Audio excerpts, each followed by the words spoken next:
Pharisee, heresy, heresy, Pharisee. Jesus was a Pharisee, and that is no heresy. Jesus was an Hillel Pharisee. Yeah! Nice. Oh, I see. Watch live now. Pharisee Heresy. There we go. All right. Love it. It's about to start here on Facebook. Double trouble. We have no idea what we're doing. This should be fun. All right. We are live on Facebook and YouTube right now. So I'm going to pop this down and we're going to go for it.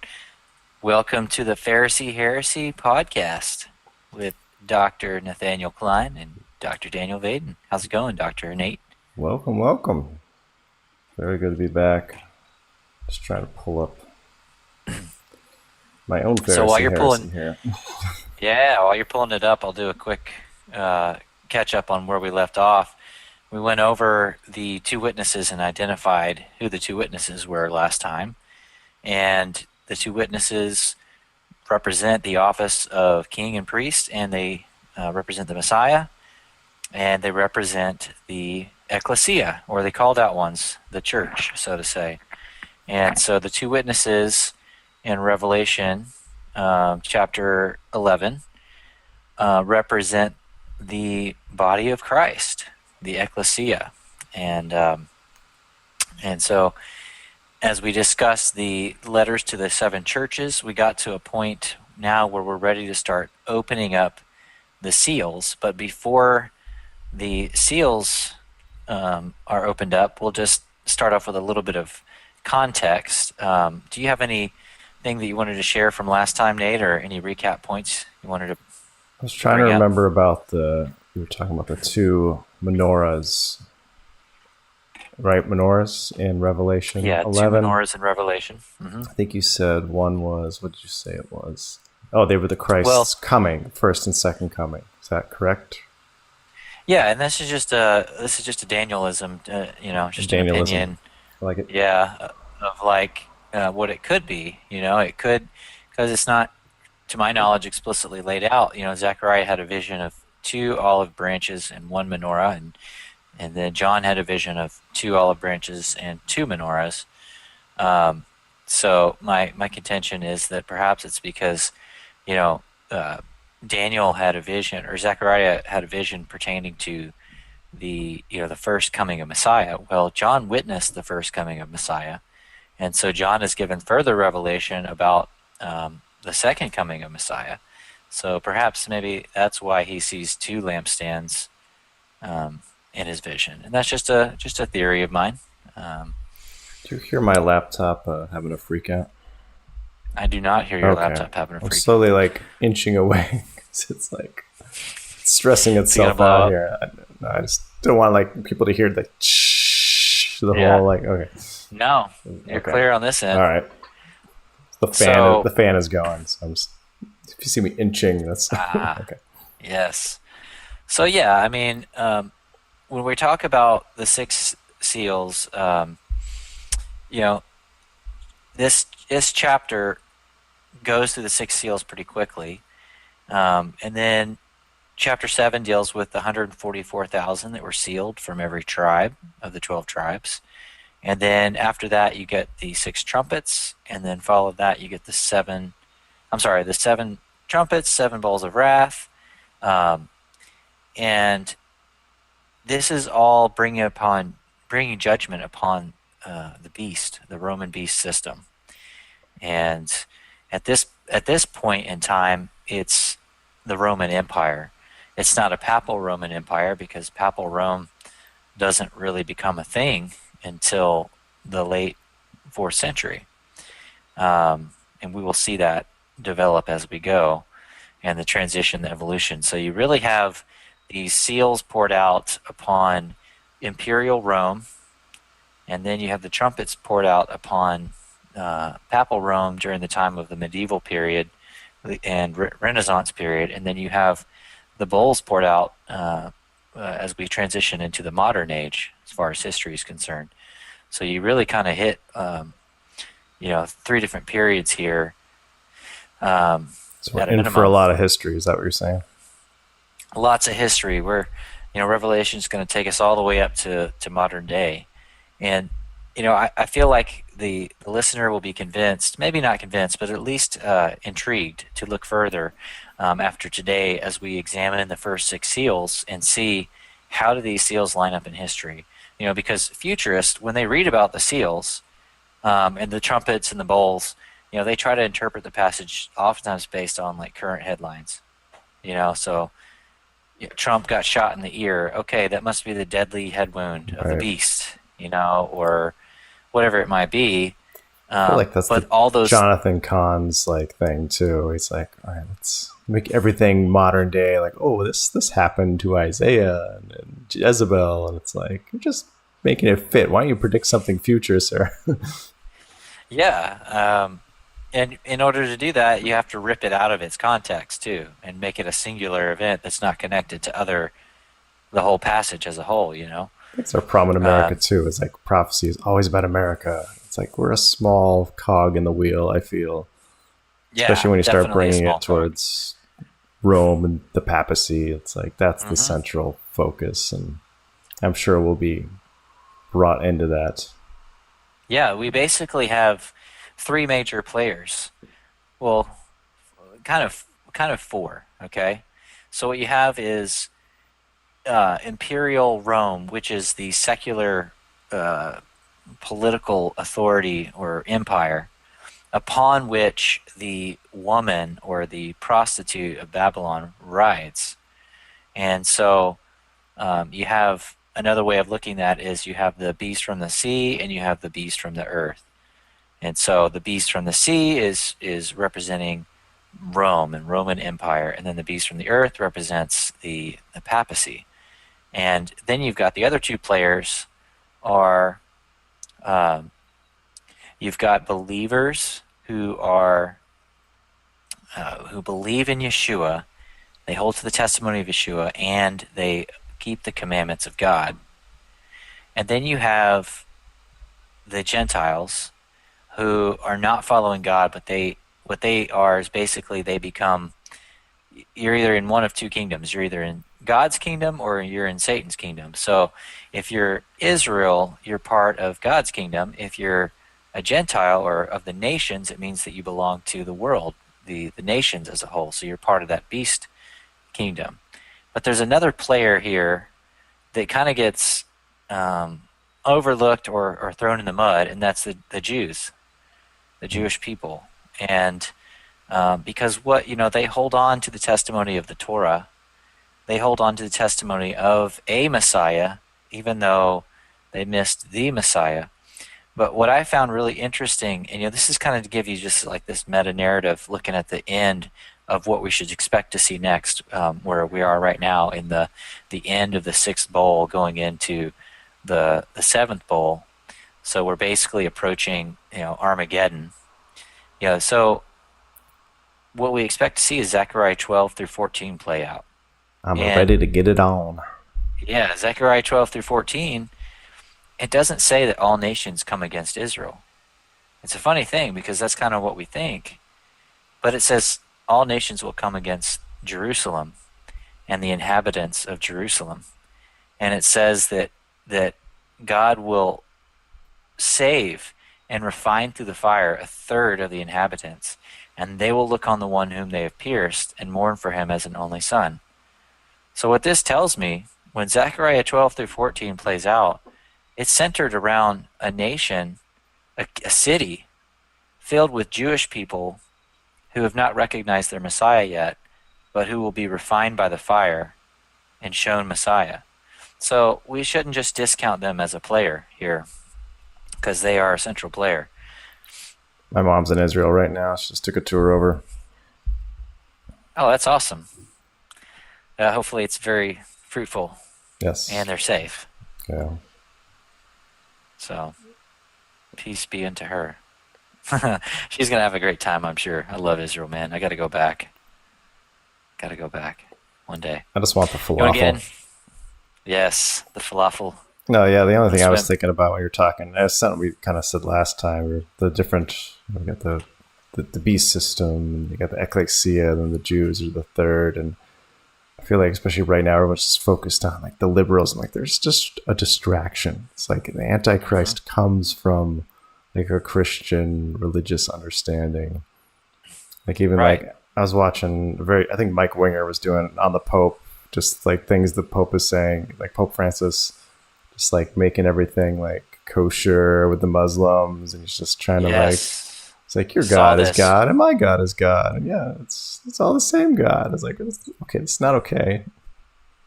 And just a couple weeks ago, it was very ecumenical, or even further than ecumenical. It was one world religion-esque. He's basically saying that all religions lead to God. And so he's even being blasted by a lot of Catholics, and a lot of Catholic apologists are trying to make excuses for what he said. And A lot of it's Catholics kind of are a, very, very smart people. yes, they are. Yes, thank you for bringing that up. They bring a They're lot very of good smart. research articles out there for me to read. Yes, and the encouragement from the scriptures is come out of her, my people. So there's a lot of people in the Babylonian system that love God, follow God, and just need to come out of those practices.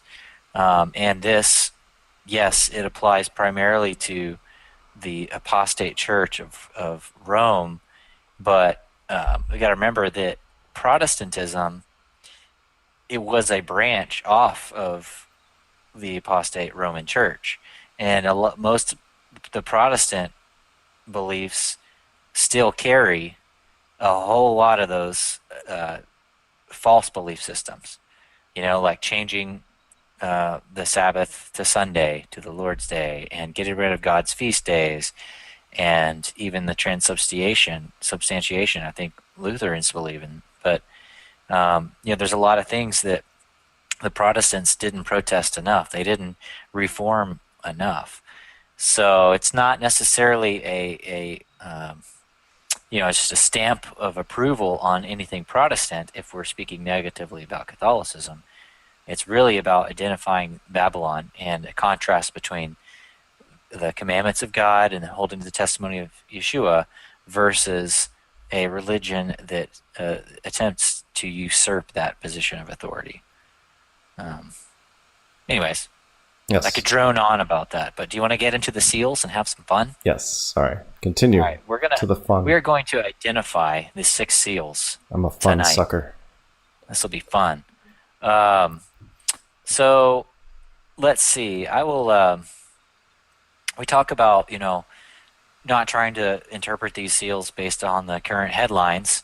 If you're a futurist, that tends to be what you do. If you're a preterist, It's a good way you to don't sell really books. yeah, a great way to sell books. The Harbinger. If you're a preterist, Shemitah. you can sell your preterist position by simply telling people, well, they don't have to figure it all out because it already happened. So no need to even read it or figure it all out. You'll never figure it all out. It's all allegorized, spiritualized, didn't even happen. Especially if you're a material preterist and you believe we've already gone through the millennium. So John yeah, was just so smoking the good weed. yes. But if you want to be a Berean, you need to put in the hard work of study and discern the context, and ascertain the most accurate interpretation possible. We don't want to just rely upon our own imaginations of our heart. And something that will come out of this that will be very helpful is when you understand this, and then you hear somebody come on and say, well, guys, I just saw the 6th trumpet, and the Euphrates River is drying up. You can see or God told me the 4th trumpet was just poured out, or you can be sure and know that God is not speaking to that person. If they're making claims that God revealed this to them, once you understand and have a good grasp of this position. So my hope There's is so many is prophets out there right now. They should be recording everything they say and adding it to the Bible, right? They should have a really yes, big Bible here. Yes, especially if it's that kind of a prophecy, like, oh, guys, God just showed me the 6th trumpet. Okay, that's not something that that's for you and your buddy. That's like a major prophecy. You should be writing this down, and everybody, should be scripture now. But anyways, let's look at the context of the Roman world in the 1st century. The the Christians lived in John's day. The symbols and metaphors that are written should match commonly understood symbols of the time, and they should match the scriptures, the prophets of old. So what I want to do first is I'm going to share my screen, and I'm going to give you this chart. And can you see that chart okay? Yes. It's a beautiful chart. There, that's probably better. Seals of Revelation. All right, that's the best I'm going to do. So now you can see we're going to show you all these 7 seals. And did we talk about what the seals are with the Jeremiah and the... Yeah, we did. We talked about the jars of clay, the title deed to the earth that was lost at the fall of mankind. So she was opening these seals up.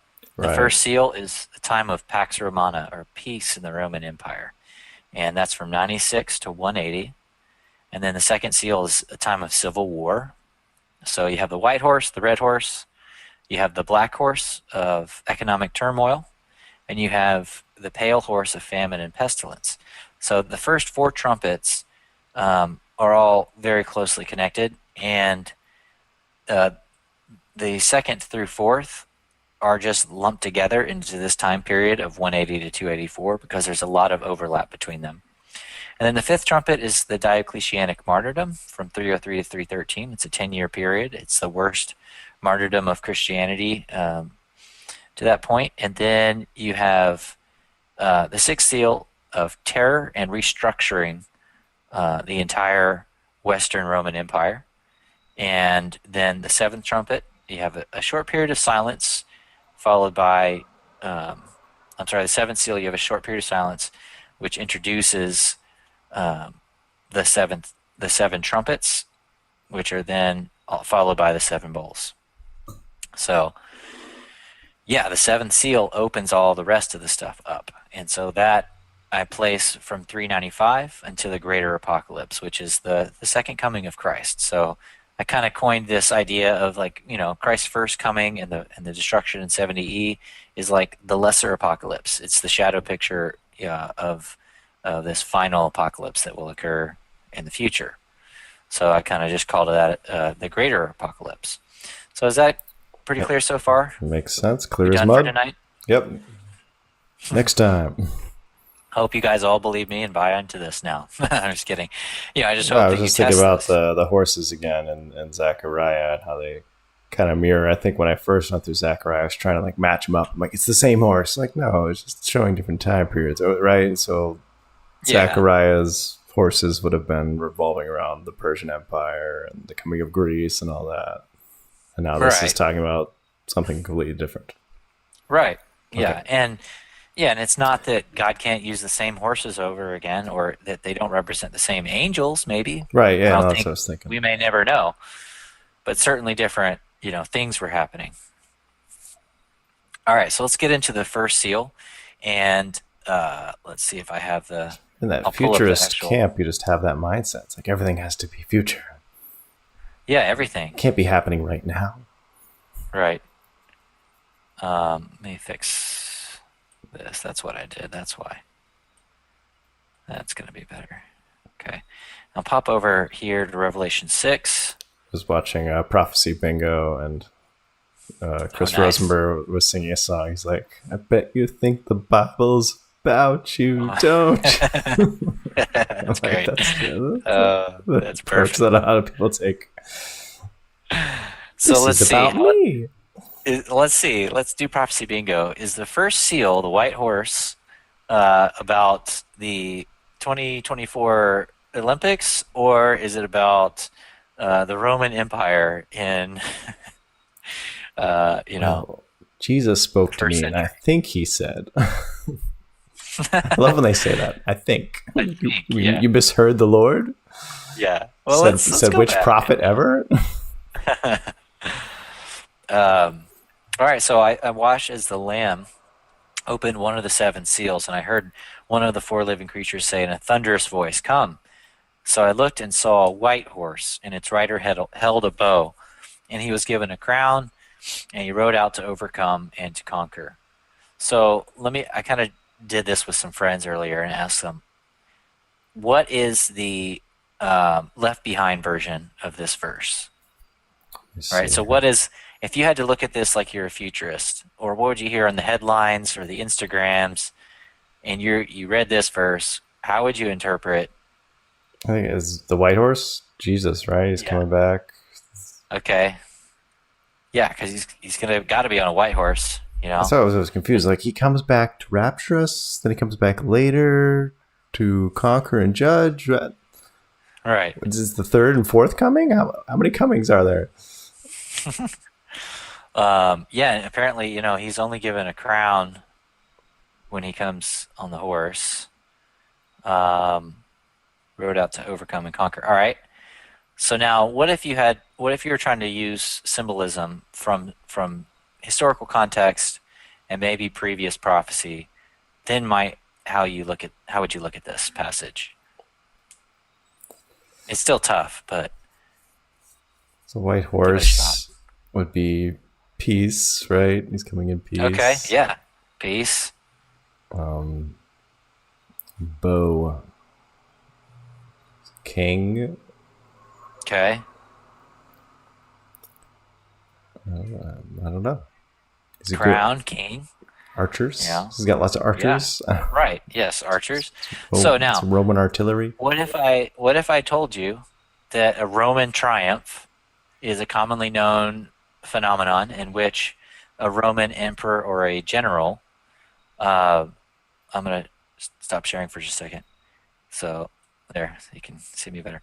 What if I told you that a Roman triumph is when a general or an emperor rides into a town after a victory in war and is greeted by the entire town with great, fanfare. Let me guess. He's got a crown on and a bow.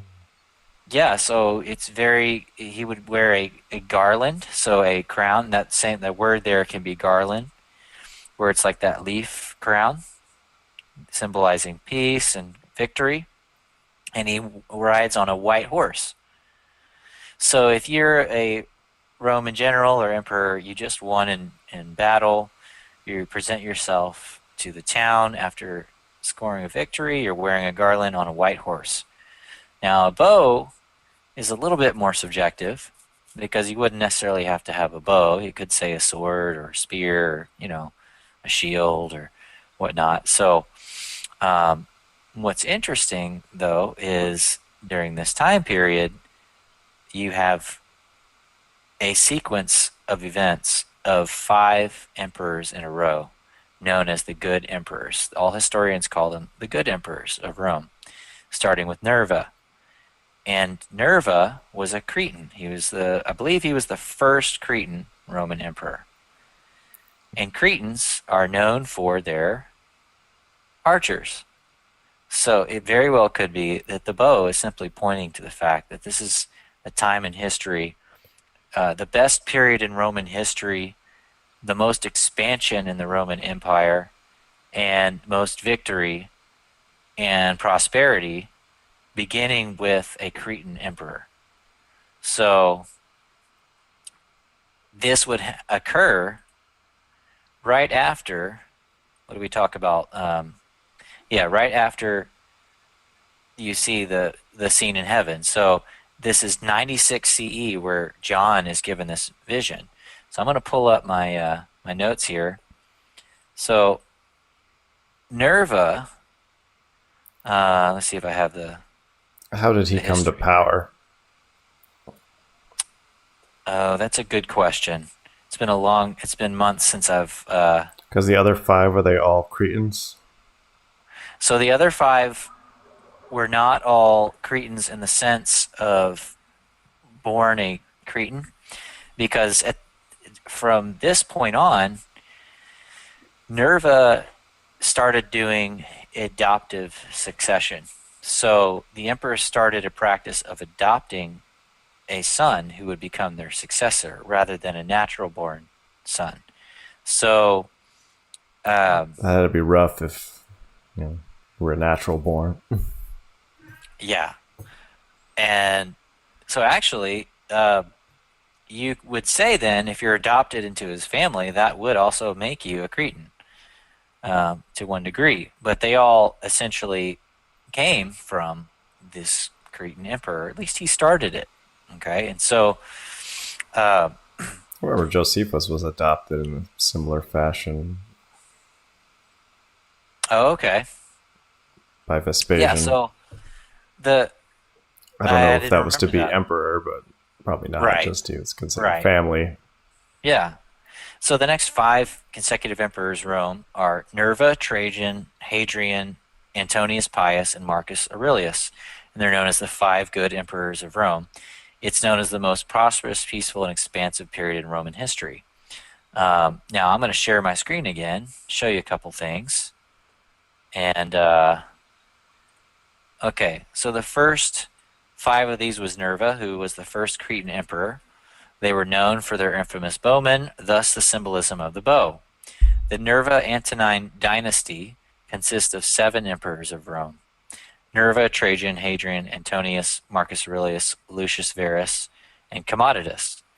Now, Nerva adopted Trajan in order to groom him for the role of emperor, and this was practiced until Aurelius' successor and natural-born son, Commodus. These 5 good emperors of Rome are therefore also known as the adoptive emperors, all adopted into the line of their Cretan predecessor, Nerva. So this practice stopped when you get to Commodus, who was the bad guy in Gladiator, I was going to right? say, I mean, it makes that movie more interesting because he did try to Yes. adopt Maximus to Right. be emperor. Like that was a thing. I didn't realize that's the thing. So that gives that a little more Yeah, weight it does. historically. Interesting. It really does. And so, you know, laurel wreath crowns symbolize victory. We kind of talked about this. So this imagery is a typical Roman triumph led by a Cretan emperor, and that's what you see happening in this time period.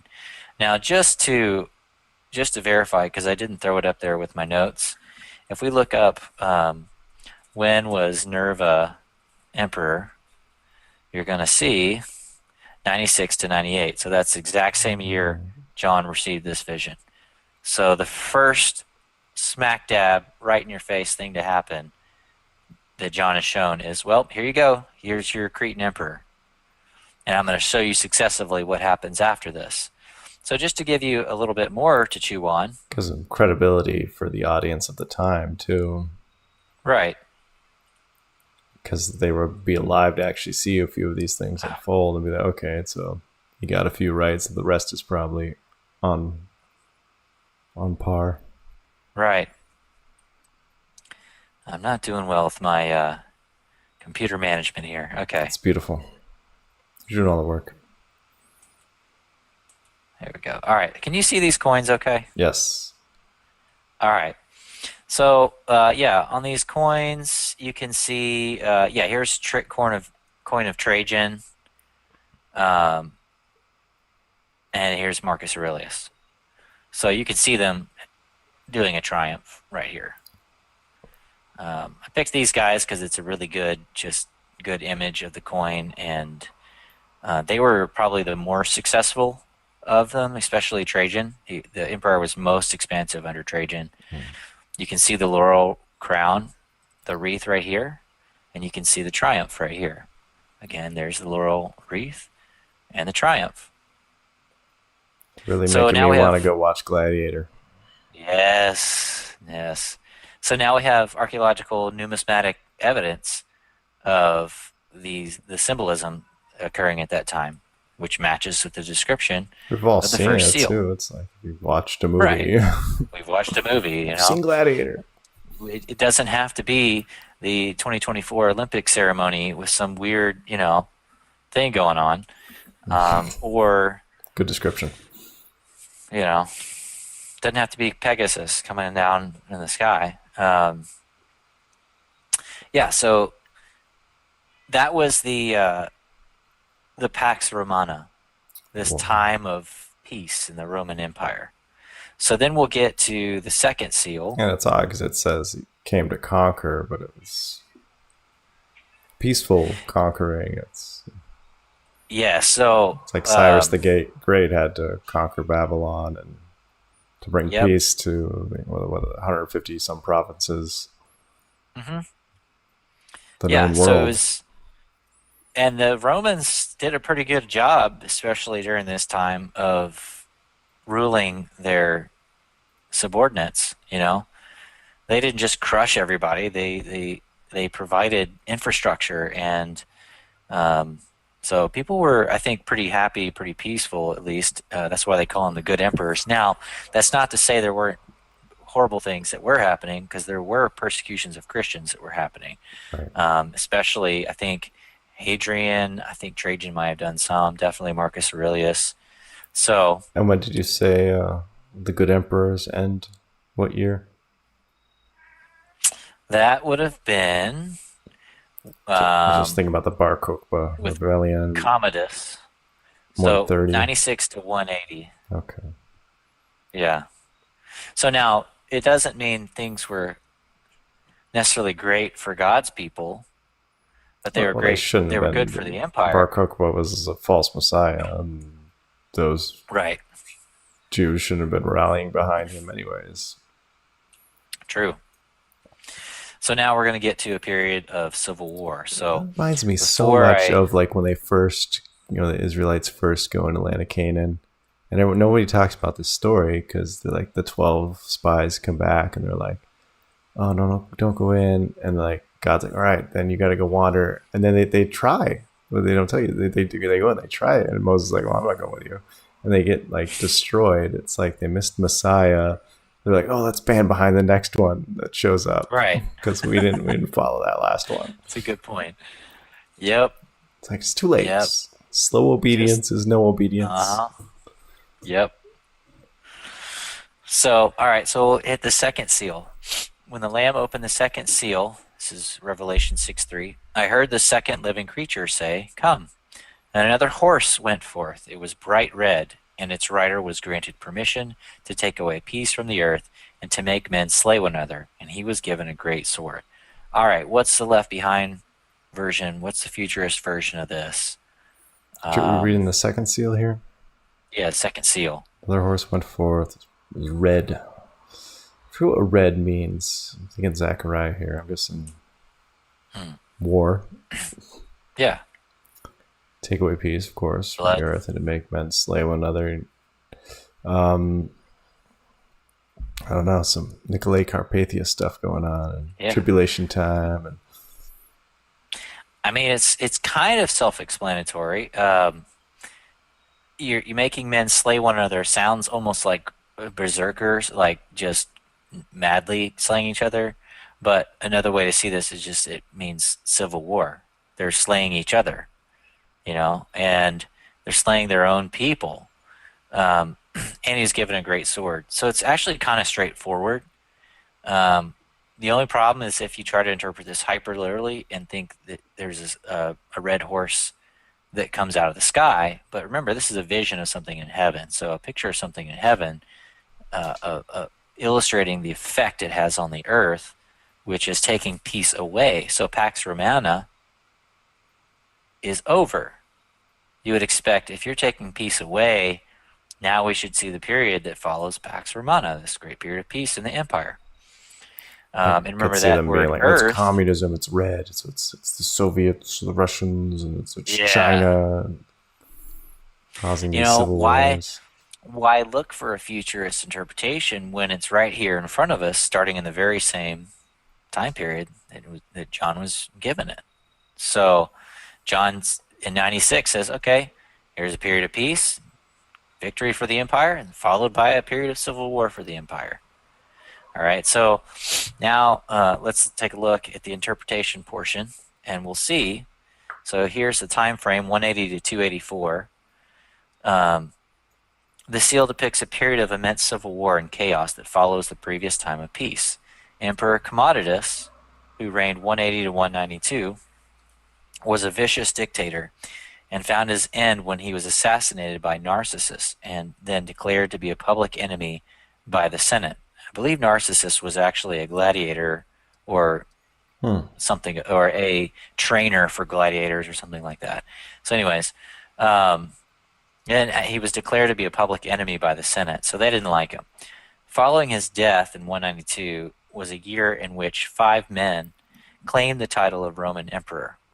Sounds like a great sequel to Gladiator. Is that Does. the what they're doing? I don't know.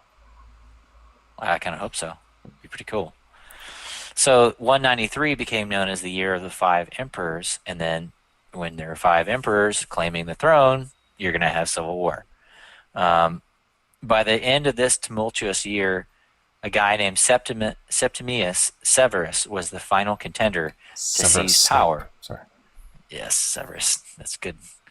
And he claimed the throne. So there's your civil war. Okay? So now let's go back. Any questions or concerns on that one? I'm concerned about Septimus Severus sounding very much like a Harry Potter character. Yeah. Maybe they're going to combine Gladiator with Harry Seeing Potter. where she's getting her writing material. All right, the third seal.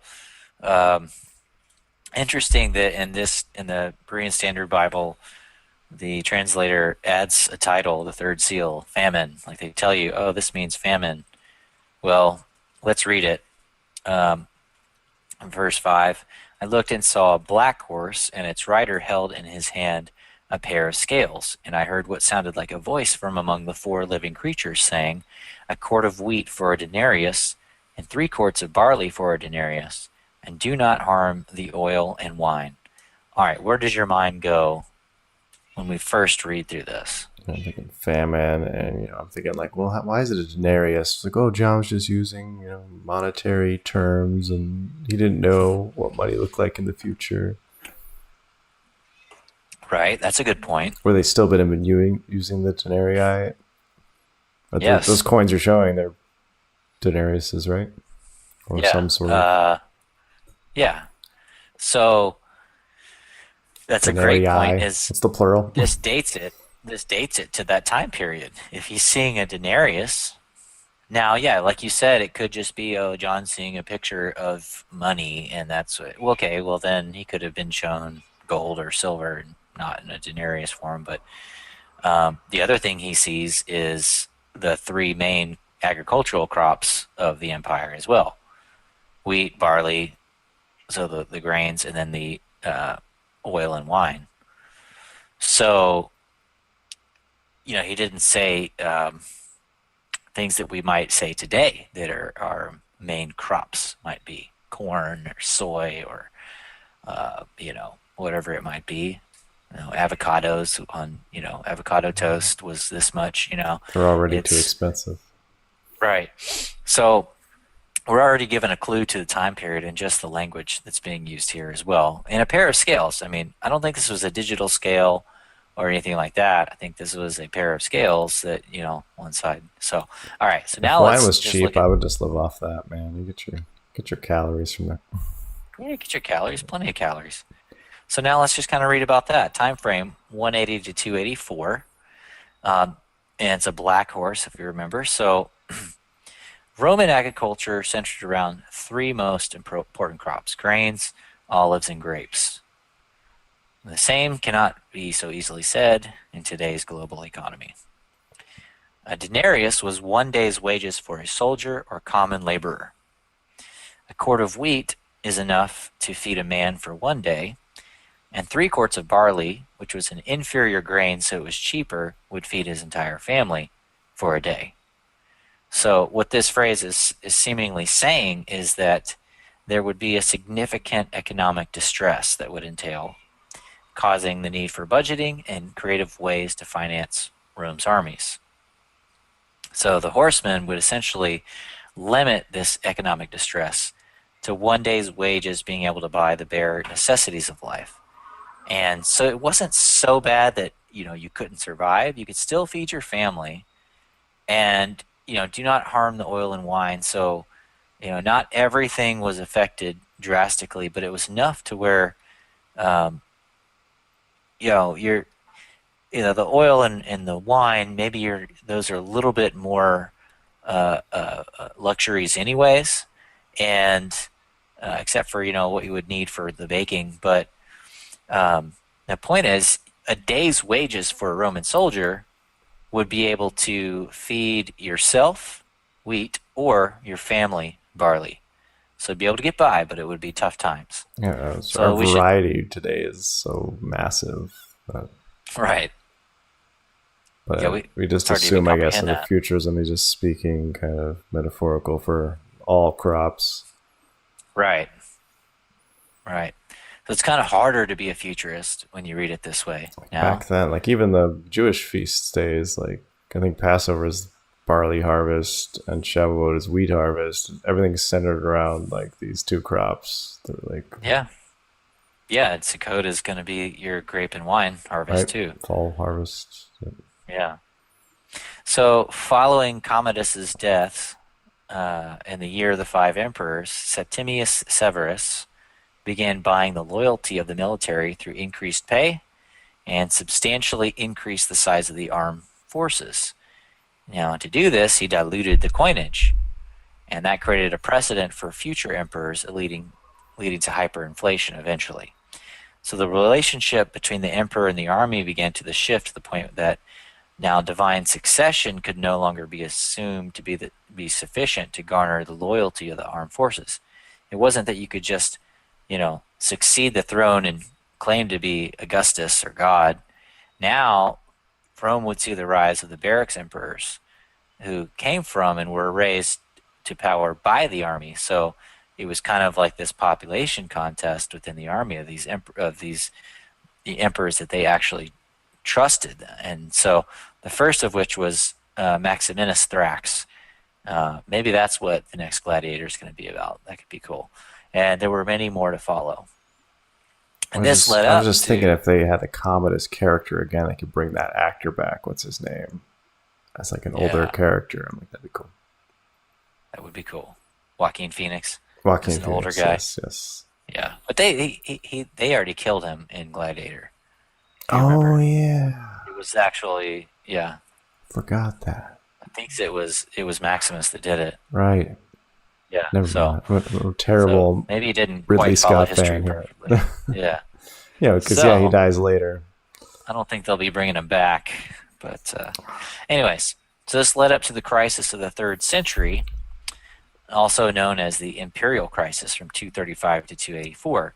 And this time was characterized by repeated barbarian invasions, civil wars, peasant rebellions, political instability, and economic disintegration. During this period of almost 50 years, there were 26 claimants to the title of emperor. And with the need for larger and better paid armies fighting on multiple fronts against these barbarians, it would increase cost of transport, deficient tax collection, and the emperors began confiscating assets and supplies and implementing heavy taxes. This fell mostly on affecting the lower class, especially the farmers. And it was common for Rome to impose taxes on commodities such as grain, olive oil, wine, and salt. Now, to finish this history, the civil unrest made it unsafe for merchants to travel, which led to a breakdown in the internal trade network. Now, city dwellers would be forced to take up residency on large farming estates and work the land to produce local crops, which could be traded and bartered. This bartering system was especially necessary due to now debased currency. And this actually was kind of a mini model leading up to the manorialism and feudal society of the Middle Ages that we see later. By the end of the 3rd century, so late 200s, the old Roman coinage had almost no value, and trade was carried out without it. So you do see this happening, political, economic instability occurring during this time period. And a lot of the farmers actually had to abandon some of their farms because of raids of from barbarians, and or move in and hire guards. So that's what you see in the 3rd seal. Questions on that I was one? just wondering when Attila shows up, man. I'm hearing about the raids, so Yes, Attila's gonna be. Oh man, we gotta get to the trumpets to get to Attila. oh, dang. So we're almost there, though. All right, so now the fourth seal. Because he shows up near the end of the Roman Empire, right? Yes. Yep. I looked and saw a pale green horse. Its rider's name was Death. I'm going to stop sharing just for a second, just for fun. Its rider's name was Death. And Hades followed close behind. And they were given authority over a fourth the earth, to kill by sword, by famine, by plague, and by the beasts of the earth. All right. What do you got here so far? And I don't know. I know it's kind of crazy. Got Death riding this horse, Hades following close behind. I mean, you look at this from a futurist view, and you got to have like the Grim Reaper on a black horse, you know. I don't know what the Black Plague was or anything like that, but it sounds bubonic plague level. All right, yeah, I think you're on the right track there. And he says, authority over a fourth of the earth. So we know the earth is referring to the Roman Empire. So a fourth of the Roman Empire to be affected by sword, famine, plague, and beasts of the earth. So let's take a look at how this could have played out. I'll share with you a little bit. The first of the plagues was the Antonine Plague, and it was the first plague, first known pandemic of the Roman Empire. So this is big. If this is the first known pandemic, it's kind of Antonine, yes. Here, I can share my screen if that's easier. That way you can see me read, which may be more boring, but there you have it. First known pandemic of the Roman Empire. You just don't want me reading ahead, do you? Yeah, I don't know. I think it's more exciting if you're not reading from a page, but I guess it's helpful. I'm staying with you. I'm staying with you. I'm not reading ahead. All right. I'm not going to cheat. No cheating. So this happened in the last years of the Golden Age of Rome, and broke out again with more potency 9 years later in 189. They say about 2,000 people died per day in Rome during this outbreak. Yes. So total death count is estimated around 10% of the entire Roman Empire's population. That's huge. That's way more than COVID. So I'm allowed to even say that online anymore. But it was believed to have been something similar to smallpox or measles. So then you have I had patients canceling the other day because they have COVID. It's like, it's still around. It's still around. It's the flu, you guys. Flu. So now you got the plague of Cyprian, which took place from 251 to 270, and is believed to have been something similar to the Ebola virus or maybe smallpox. So at the height, it said that in Rome, 5,000 people per day was dying. It's caused a widespread shortage of manpower to make food and supply the army, and that weakened the empire during this crisis, making them more susceptible to the impending barbarian raids that would shortly ensue. Now, with the loss of manpower, the raids became more of a threat. Many farms were abandoned or unproductive, which led to famine. Now, also, if you have abandoned land left untilled, what happens? Well, now you have the wild animals that start to live in those areas and repopulate them, which they preyed on human life as well. So now you've got famine that's affected you, economic crisis. You've got barbarians. You've the sword. You've got wild beasts, and you've got plague. So it's hitting all these markers here that we see of authority over a fourth of the earth, sword, famine, plague, and beasts of the earth. All right. So interestingly, we see this language used prior in Ezekiel 14:21. God is talking about judgment upon Israel and Judah, and Ezekiel prophesied 4 dire judgments that God would bring. Here's what they are. How much worse will it be when I send against Jerusalem my 4 dire judgments? Sword, famine, wild beast, and plague in order to cut it off from both man and beast. It's not a novel concept. It's kind of the modus operandi. Is Modus 4 dire operandi. judgments. So there you have it. So yeah, there's other passages that also mention this. If you want to check them out, Ezekiel 5:17, Jeremiah 27:8, and 2 Samuel 24:13. But we won't look at them now. Wild So this beasts would be more period- dangerous back then, anyways. Or, Oh, yeah. now everyone's got shotgun ready. Yeah, we think about, like, if I'm Where's in the Tennessee, I swords, think right? about what's the wild beast that's going to get me. All right, there's a coyote in the woods, But like if I'm in Alaska, I did see You a know. very large opossum the other day. yeah, exactly. So yeah.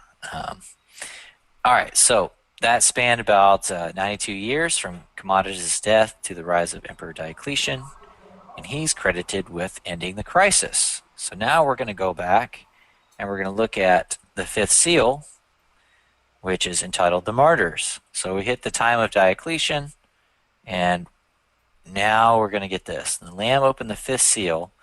I saw under the altar the souls of those who had been slain for the word of God and for the testimony they had upheld.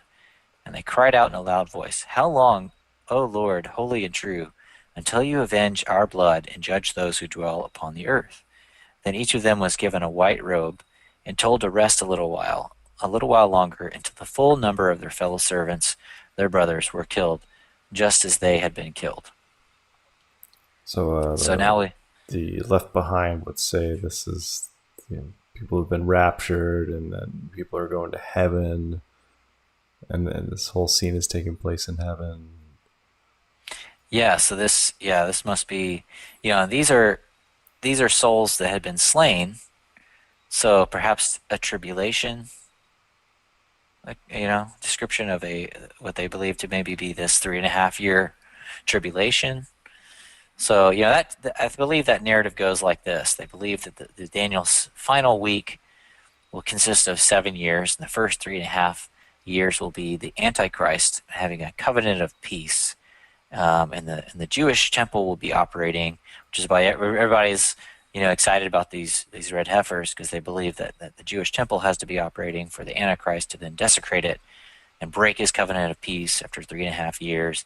And that's when this final 3.5 year tribulation begins, the rapture, and all the Christians are gone, and then there's the tribulation. So what we just read is that we have a period now of martyrdom that occurs after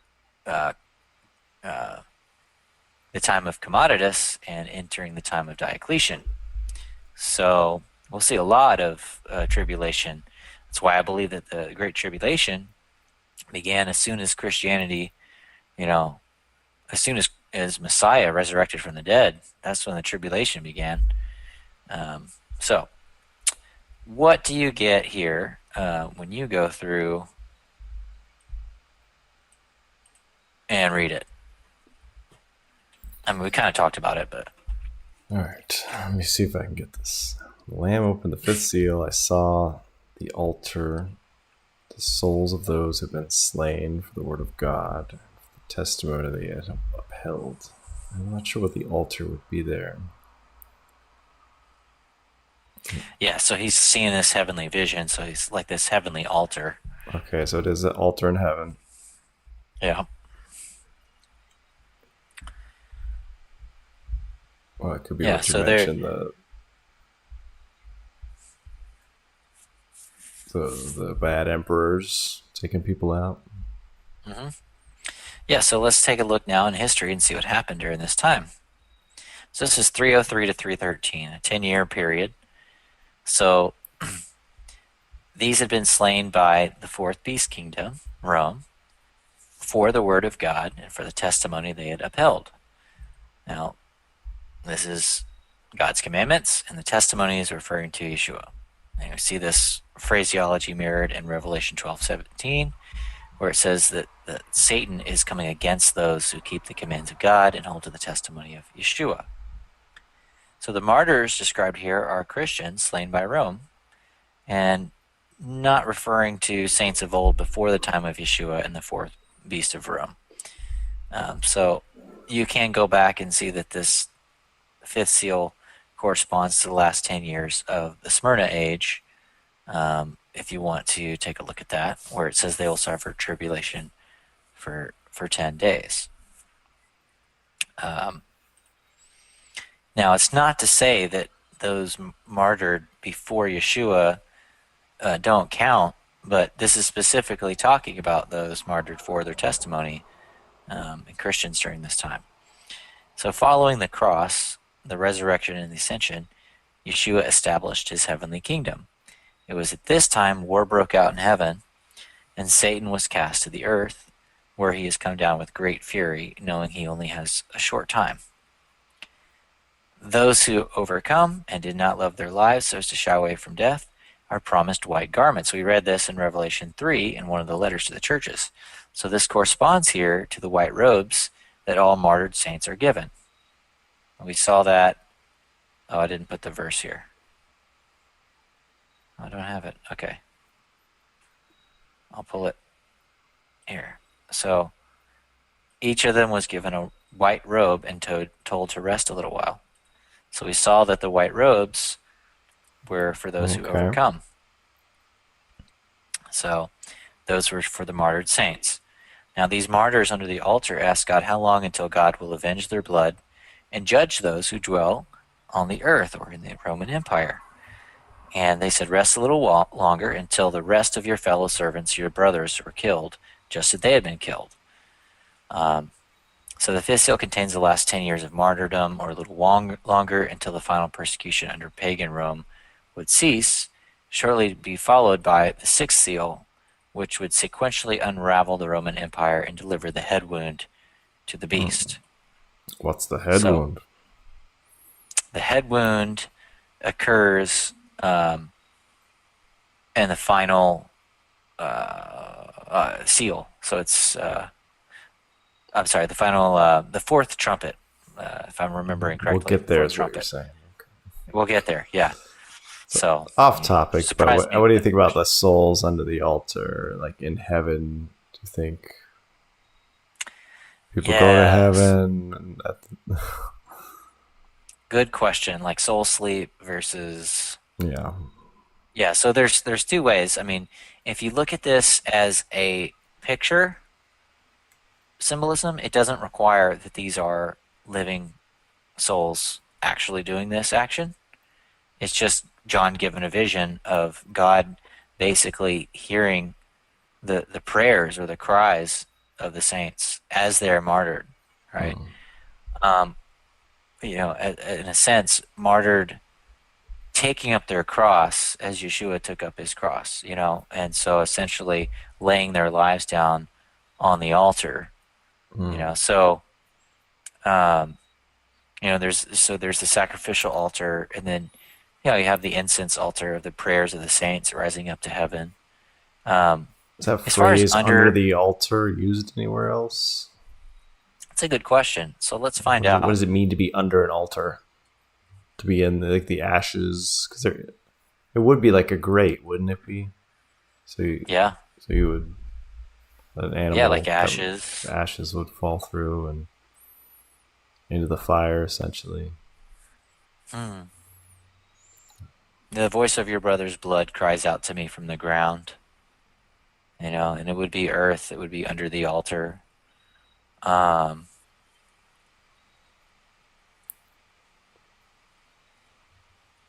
Yeah.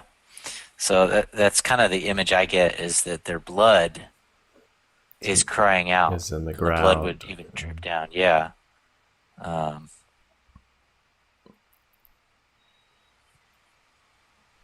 Yeah. That's just, without spending a lot of time on that, because I'm not prepared to really give you a deep answer on that, but I think it's a picture. And then, if we take it literally that there are these souls, like talking or crying out to God, it could potentially say something to the idea of, existing in heaven as a spiritual being. So I'm not going to take a strong position one way or the other on that. But to say that the what's described here is describing the period of time of the events that are occurring. So, but there are several periods of persecution under pagan Rome. I think some have listed up like 10 periods, but they include Nero, which was primarily in Rome, and his reign was 54 to 68. There was a generalized persecution under Marcus Aurelius. There was the Decian persecution in 250, which lasted 18 months. During that persecution, an edict was given requiring Christians to sacrifice to a pagan Roman god to demonstrate their oath of allegiance to the empire. So many were martyred, many apostatized, and many fled to Egypt, Africa, and Anatolia. Now, in 257, Valerian enacted deliberate persecution of Christians, but his son Gallienus ended the persecutions and brought about 40 years of liberty. And that leads us up to Diocletian. And he took the imperial throne in the eastern side, and his co-emperor Maximian in the western. They actually associated themselves with Jupiter and Hercules, and wanted to restore the golden age of Rome by restoring the traditional pagan cult of Rome and limiting any threat to their success. So they actually disagreed on how to deal with Christians. So what did they do? This is interesting. They consulted the oracle of Apollo at Didyma. And the oracle basically told them that exterminating the Christians was the answer. And that's what led to the Diocletianic persecution, the most intense persecution in the pagan Roman Empire. Now, what did these oracles, what did they do?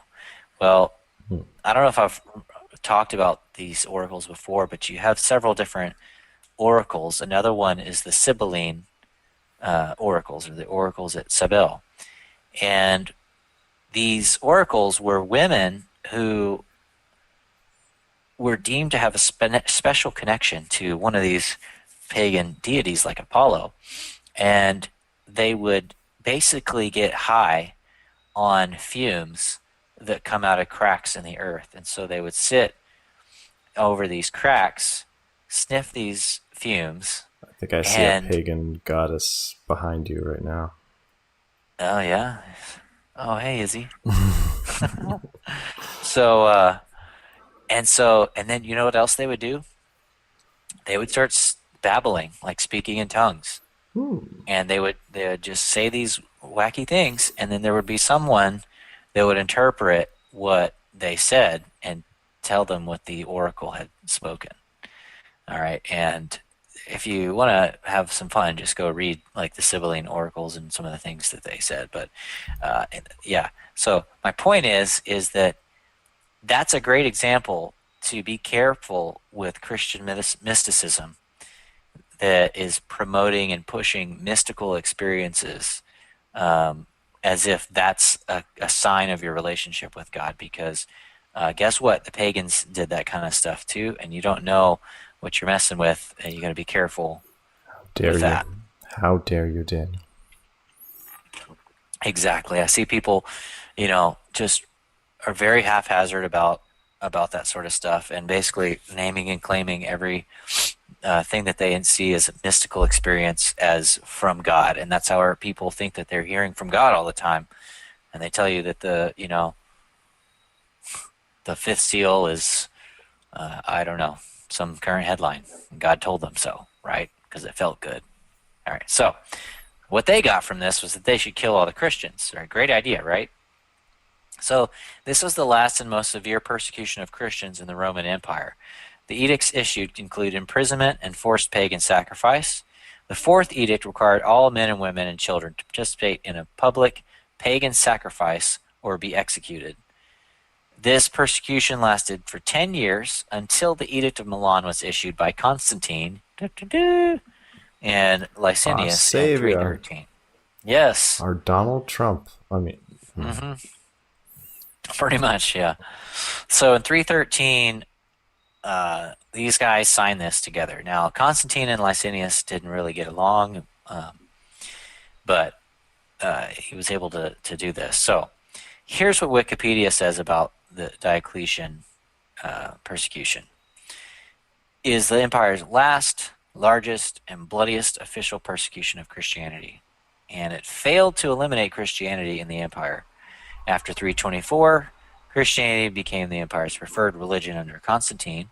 Despite these failures and challenges, Diocletian's reforms fundamentally changed the structure of the Roman imperial government and helped stabilize the empire economically and militarily, enabling the empire to remain essentially intact for another 150 years, despite being near the brink of collapse in Diocletian's youth. So, these souls under the altar crying out, "How much longer? How much longer?" And God said, "Just a little while longer, until the rest of your brothers have been martyred for their testimony." And now that seal has been opened and finished, and we're going to get to the sixth seal just after the Diocletianic persecution. So let's jump over to the sixth seal and see what it has to say for us. We're getting really close to finish up these seals here. Okay, so I saw the Lamb open the sixth seal. There was a great earthquake, and the sun became black like sackcloth of goat hair, and the whole moon turned red, and the stars of the sky fell to the earth, like unripe figs dropping from a tree shaken by a great wind. The sky receded like a scroll being rolled up, and every mountain and island was moved from its place. There's a lot of symbolism to look at here. Then the kings of the earth, the nobles, the commanders, the rich, the mighty, and every slave and free man hid in the caves among the rocks of the mountains. And they said to the mountains and the rocks, "Fall on us and hide us, and from the face of the one seated on the throne, and from the wrath of the Lamb. For the great day of their wrath has come, and he was able to withstand it." I feel like this would have to be the battle of like Armageddon in the futurist perspective. Yeah. Yeah, what's interesting is you have this thing where, the sun becomes black like sackcloth of goat hair, and the whole moon turned blood red, and all the stars of the sky fell to the earth. Now, if that is Armageddon for the futurist perspective, let me ask you this. So remember, this is the sixth seal that we see stars falling, sun becomes black, and moon turning red. Now let's go over just a couple chapters. Let's see. Where would that take us?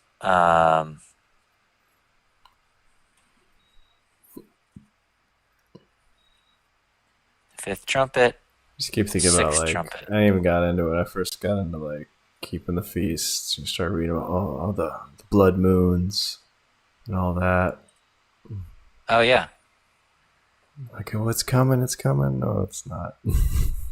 All right. Yeah, it's not the blood moons that we have here. All right. Here we go.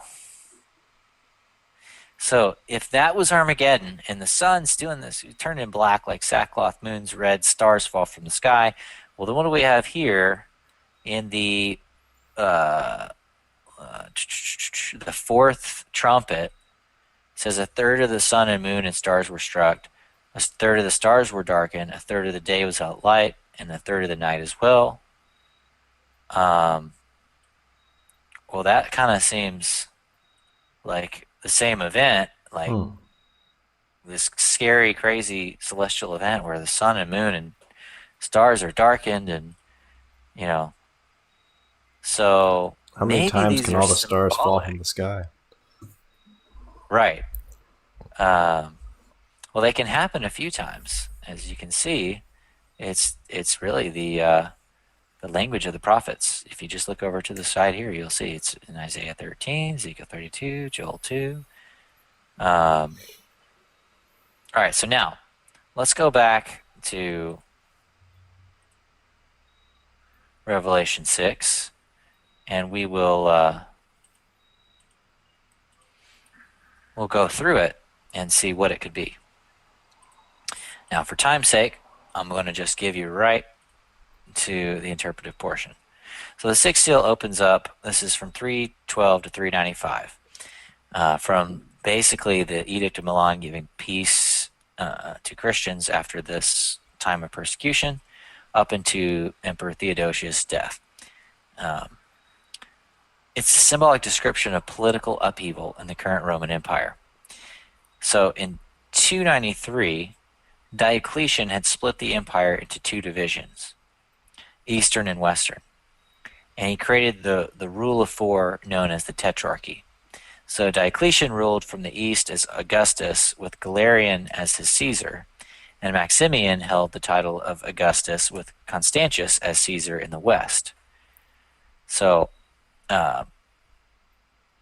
Diocletian limited the senatorial power to only that of Rome, thus eliminating the checks and balances to his imperial rule. And then the imperial court was moved from Rome to Asia Minor. And so basically the Byzantine side, the eastern side of the empire, became the seat of power and reduced power in the western. Constantine became emperor in 306, and his army named him Augustus. So they were saying, you are Augustus, you are the prime emperor here. So there were at least 6 people claiming control of the West, but he won. He crossed the Alps, invaded Italy with his army, and at the Battle of Milvian Bridge in 312, he won. And what happens is, he says, the day before this battle, Constantine claimed to have seen a vision of a cross of light in the sky with this inscription, "In hoc signo vinces," or "in this sign conquer." And he had a dream that night instructing him to carry the sign of the cross into the battle. So he exchanged the old battle emblems with the Christian symbol. And this has been reported to be Constantine's conversion to Christianity. However, others report his conversion and baptism occurred shortly before his death in 337.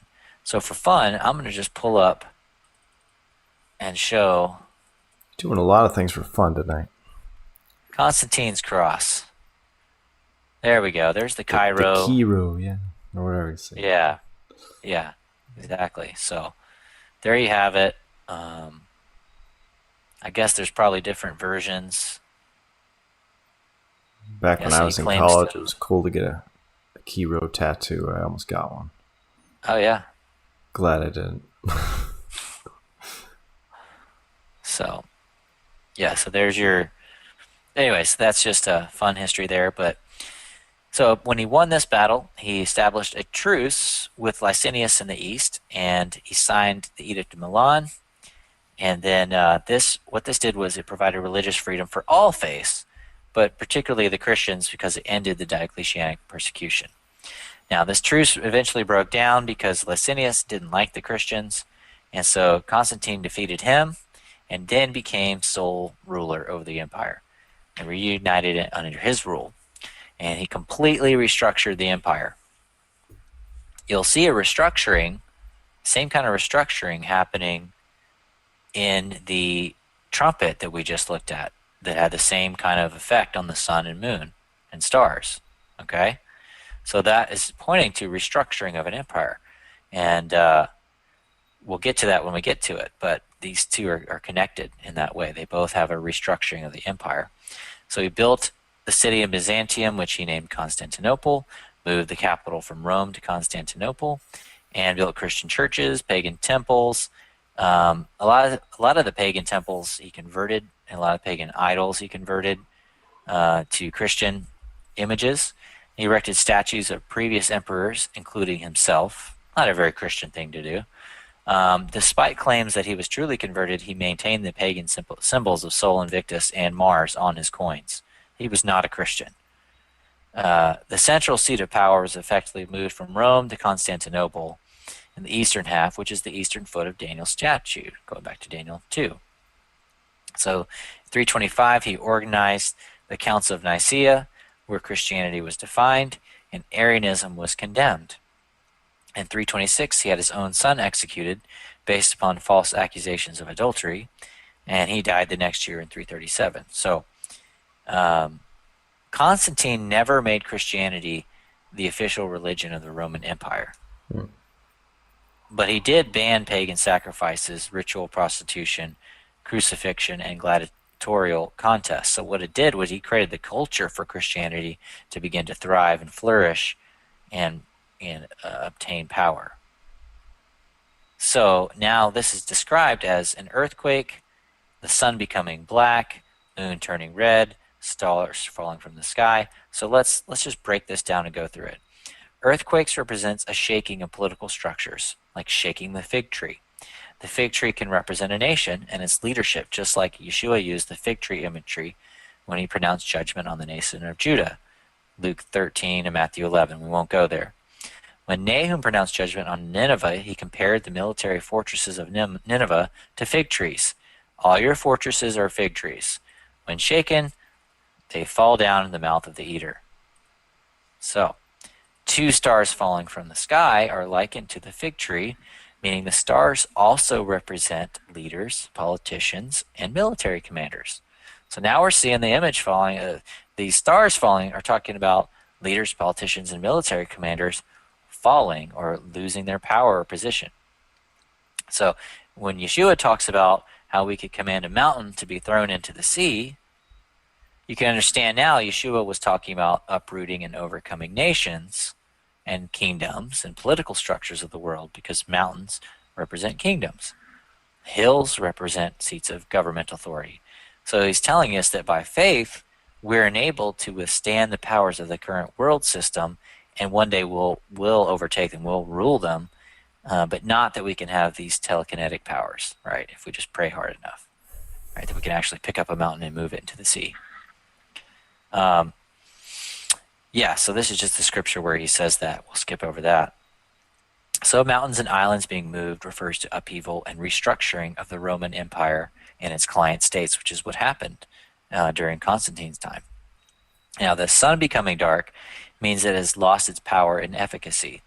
It's symbolic for a king losing his position and power. The moon turning to blood has been used to depict judgment and a bad omen for nations or empires.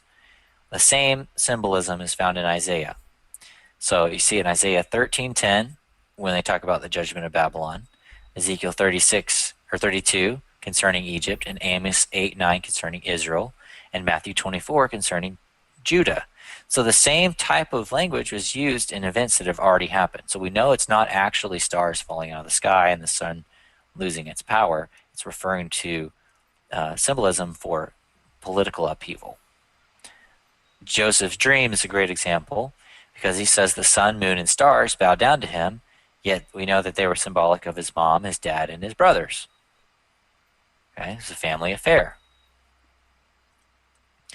The same type of language for mountains falling or melting, the sky being rolled away as a scroll, the stars falling, and the figs falling have already occurred in history, as was recorded in Isaiah 34 concerning judgment upon Edom, which was fulfilled in the 5th century when the Nabateans drove them out.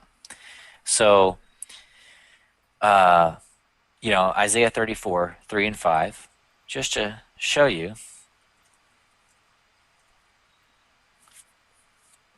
Oops, I made a mistake there. There we go. So, their slain will be left unburied, and the stench of the corpses will rise. The mountains will flow with their blood. All the stars of heaven will be dissolved. The skies will be rolled up like a scroll, and all their stars will fall like withered leaves from the vine, like foliage from the fig tree. All right? This is a prophecy of what would happen, and it was referring to what happened in the 5th century to Edom. So if this language means all the stars will actually follow the sky, like a futurist will say, then please explain to me how that happened in the 5th century BC. Okay? So yeah, it's getting a little late, so we should probably maybe finish up with the 6th seal and pick up from there next time. Does that sound good? Sounds good. All right, so I like those connections. yes, lots of connections there. And since we're going to finish up, I mean, we might as well just prove it we'll go to Isaiah 13:10 and just drive this home. Isaiah 13, okay, a burden against Babylon. And we'll go to verse 10. The day of the Lord is coming. We talked about how there are many of those, makes the earth a desolation. The stars of heaven and their constellations will not give their light. The rising sun will be darkened. The moon will not give its light. By the way, when the moon turns to blood, it's red. That's an eclipse. It means it's actually dimmed. So this is another way of saying the moon being red is another way of saying it doesn't give its light. It's obscured in some way. So stars of heaven and their constellations will not give their light. So this happened to Babylon. It happened to Egypt, Ezekiel 32, 6 through 8. And these are literal things, not like the stars falling from heaven. Yeah, in other words, the stars falling from heaven are not literal, they're symbolic. And we're proving that because we can see that this happened in the history. What you're talking about in Isaiah now is something something we can observe in Stellarium. Yeah, we know that stuff didn't happen. Like, there's no recorded events of the stars leaving, like actually falling out of the sky, or whatever. So we're not missing any stars in the constellations. We got them all. Right. Okay. Yes, we got them all. When I extinguish you, I will cover the heavens and darken their stars. I will cover the sun with a cloud. The moon will not give its light. The shining lights in the heavens I will darken over you, bring darkness upon your land. The point God is saying is that it's going to be bad for you. It's going to be doom and gloom. So he's using language to say that. And you see it happen in Amos 8:9 with Israel. So in Matthew 24 with Judah. So, this idea of the sky being rolled away to the scroll was used in Isaiah 34. Yet for some reason, when we read it in Revelation, we think it's this novel event that we should look to. We're going to look up. And I caught this on Facebook Live. Look, the sky is, it's rolling away like a scroll. This is the the sixth seal. No. That's not what it's talking about. It's just using symbolic language. Still with me? Yes. I was thinking about the scroll in Zechariah, but I don't think it's Oh, yeah. Different scroll. Mm-hmm. I think it is a scroll in the sky, but it's an actual scroll. I don't know. Okay. Yeah. Little book or something. All right. So the kings of the earth, commanders, rich, mighty, hid in the caves, the rocks and mountains. So now this language was used as well in prophesying about Edom's judgment when Jeremiah said that I will strip Esau bare, I will uncover his hiding places, and he will be unable to conceal himself. At the sound of their fall, the earth will quake. So earthquake, people are trying to hide in the rocks. It's saying there's political upheaval and people are trying to escape being judged or punished. I mean, if you know that there's a new emperor in town and your spot is up for grabs, you better run and tuck tail because they're probably going to come for you, especially if you weren't on his side. The same biblical language is used for the judgment of Edom and many other nations in regard to judgment poured out upon imperial pagan Rome and the sixth seal. Same thing with the remaining seals and trumpets.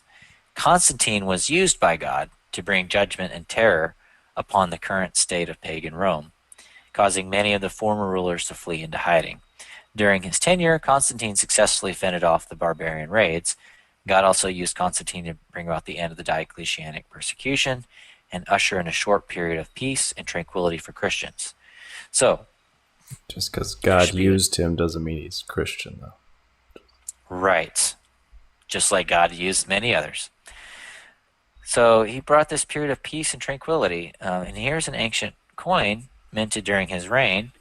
So in the front, it's got Constantine, and the back says, Blessed Tranquility. So there you have it. Constantine, Blessed Tranquility.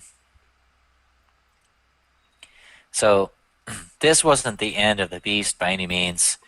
Constantine retained the title Pontifex Maximus. He was not a Christian, which continued in use by the popes of the Roman papacy. So he kind of set the groundwork for interweaving the Roman Empire with the Roman Catholic Church. Can't beat them, join them. Right. He did have Sunday laws. People say that Constantine changed the Sabbath to Sunday. He did not. I want to tell you what his Sunday laws did. Okay. What they were intended to do was promote veneration of the sun. They were sun god worship. He did not mention the Lord's Day, and he encouraged farmers to continue working on Sunday. So here's what he said: Let all the magistrates and common people and all the offices of the arts rest on the venerable day of the sun. Yet in the country they should serve freely and freely to the cultivation of the fields, since it often happens that the grain of the furrows or the vineyard is not more suitable on another day than is recommended for the dregs, lest on an important occasion the convenience granted by the heavenly provision should be lost. So what he's saying here is, if you live in town, if you're an artist, if you're a magistrate, a common person, rest on Sunday, the venerable day of the sun. Okay? But in the country, you should continue to cultivate your fields, because it's probably maybe one of the best days that you're going to be able to get out there and do it. So don't worry about that. So this had nothing to do with the Sabbath. This had just simply to do with venerating the sun. So you tell me what's worse, but it's important we're careful to not place blame where it's not due, because clearly it was the Roman Catholic Church that did away with Sabbath and replaced it with Sunday, but Constantine set the stage for that sort of thing to happen by starting to mix paganism with Christianity. Reminds me of what you said last time about like Balaam told Balak how to beat Israel. And I guess the Romans had to figure out the same thing with the Christians. Like, you just got to get them to sin. And this is how you get them to sin, by not keeping the Sabbath and stuff like that. And they bring judgment on themselves. And you don't have to destroy them and hunt them down. And God will do it. Right. So, this period enacted I'm going to finish with this, a transfer of power to what would eventually become Papal Rome, and ushering this time of apostasy mentioned in 2 Thessalonians 2:3. It's consistent with the Pergamum church age, if we want to go back and look at that. But before the evolution fully occurred into Papal Rome, you're going to see the 7 trumpets poured out, and the saints of God sealed for protection before these 7 trumpets are poured out. Now, the Huns are part of those 7 trumpets, so we're going to get to them. Hopefully, it takes a while to get through all 7 of the trumpets, but maybe next time we'll be able to get to the Huns. We got to keep the episodes rolling. So yeah, we are. So, I'll finish with this. What was it? 2 Thessalonians that I said? 2:3. Just to bring that up. Cats are getting restless. I hear them. They are. You can hear them. Let no one deceive you in any way, for the day of the Lord will not come until the rebellion occurs, and the man of lawlessness, the son of destruction, is revealed. He will oppose and exalt himself above every so-called God or object of worship, and seat himself in the temple of God, proclaiming himself to be God. So we're going to get to this point where we see this man proclaiming himself to be God appear and seating himself in the temple of God, the seat, the vicar of Christ, so to say. But there has to be a rebellion that occurs, and then the son of destruction is rebelled. So we should see an apostasy. We should see the true faithful church start to join with paganism and apostatize from the true faith and create something different. Yes. Awesome. So hopefully we covered a good chunk. Any concerns, questions, or recaps for tonight? I'm ready for bed. It was good. Me too, buddy. Well, next time we'll get into the 144,000 sealing, and then we'll get into the trumpets. It'll take me a good listen or two to fully comprehend, but that was good. All right. Awesome, man. I enjoyed it. Well, thanks, buddy. You get some good rest, and we'll chat soon. Yes, sir. Good night to Ozzy and Izzy. Right? Yeah. Izzy and Ozzy? Izzy and Ozzy. You got it. Got it. All right, buddy. Take care. Take care. Good night. Thank you. Thank you. Let us go up, let us go up to the mountain of the Lord. Grab the tassel of the Pharisee on his way home to Zion. We came to hassle the papacy, and and the counterfeit kingdom. You say heresy, I stand where the wild hand sees. Lux lust set in tenebrous, light shining in the darkness.